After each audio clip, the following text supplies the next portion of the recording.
আসসালামু আলাইকুম everyone, welcome back to my channel ঘরের স্বাদ। আজকে আপনাদের সাথে শেয়ার করব মাটির চুলায় রান্না করা হাঁসের মাংস। আর এই পুরো রান্নাটা কিন্তু আজকে করবে আমার আম্মু। তাহলে চলুন দেরি না করে শুরু করা যাক।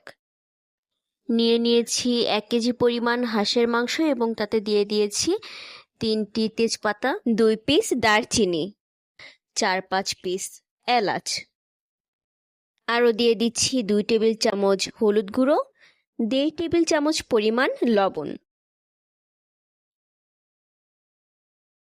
এখন দিচ্ছি 1/3 কাপ পরিমাণ সরিষার তেল এবং 2 টেবিল চামচ পরিমাণ আদা বাটা। এখন এই সবগুলো উপকরণকে ভালো করে একসাথে মাখিয়ে নেব।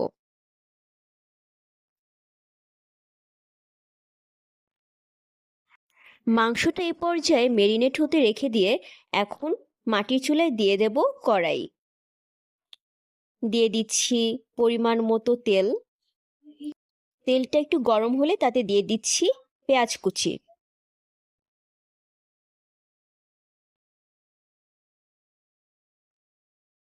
পেঁয়াজটা আধ ভাজা হলে তারপর দিয়ে দেব 1 টেবিল চামচ হলুদ গুঁড়ো এবং সাথে দিয়ে দেব 3 টেবিল চামচ রসুন বাটা।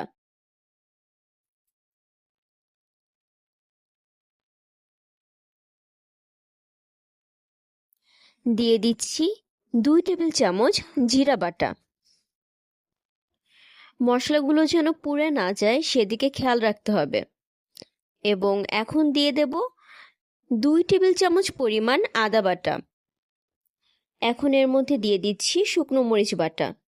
আমরা সবাই একটু ঝাল খেতে পছন্দ করি, তাই 4 টেবিল চামচ শুকনো মরিচ বাটা দিচ্ছি।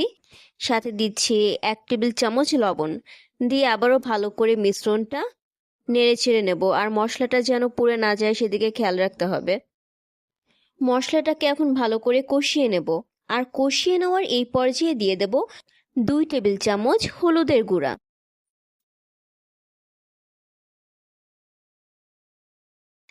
মশলা কষানোর এই পর্যায়ে এখন এর মধ্যে দিয়ে দিচ্ছি ম্যারিনেট করতে রেখে দেওয়া হাঁসের মাংস।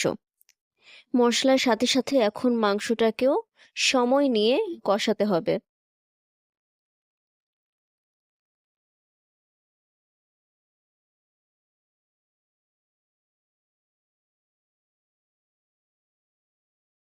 কষানোর 5-7 মিনিট পর এখন কিউব করে কেটে রাখা হলুদ আর লবণ দিয়ে মাখানো অবস্থায় আমি আলু দিয়ে দিচ্ছি।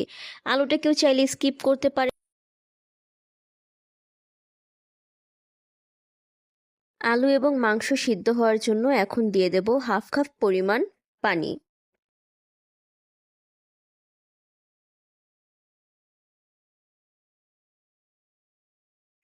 এ পর্যায়ে মাংসটাকে 5 মিনিটের জন্য একটা ঢাকনা দিয়ে ঢেকে দিচ্ছি।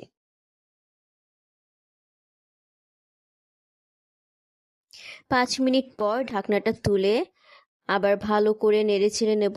ভালো করে নেড়ে ছেড়ে আবারও ঢাকনা দিয়ে মাংসটাকে ঢেকে দেব। 4 মিনিট পর ঢাকনাটা তুলে আরও একবার মাংসটাকে নেড়ে ছেড়ে দিচ্ছি। মাংসটা এখনো সিদ্ধ হয়নি, তাই এখন আরও একবার ঢাকনা দিয়ে ঢেকে দেব সিদ্ধ হওয়ার জন্য।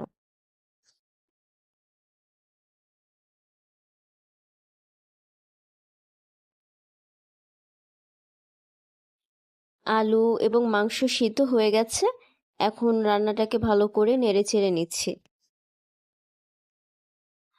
এখন দিয়ে দিচ্ছি 2 থেকে 3 কাপ পরিমাণ ঝোলের পানি।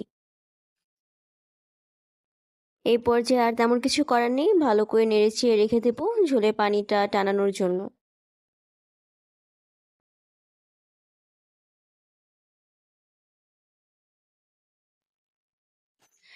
রান্না প্রায় শেষের দিকে। এই পর্যায়ে লবণটা চেক করে এখন এতে দিয়ে দেব এলাচ এবং জিরা ভাজার গুঁড়া 2 চামচ পরিমাণ।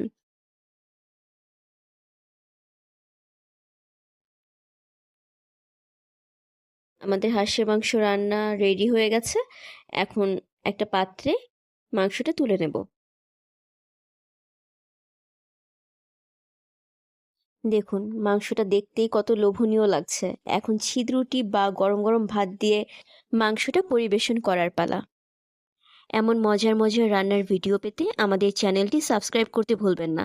ধন্যবাদ। আল্লাহ হাফেজ।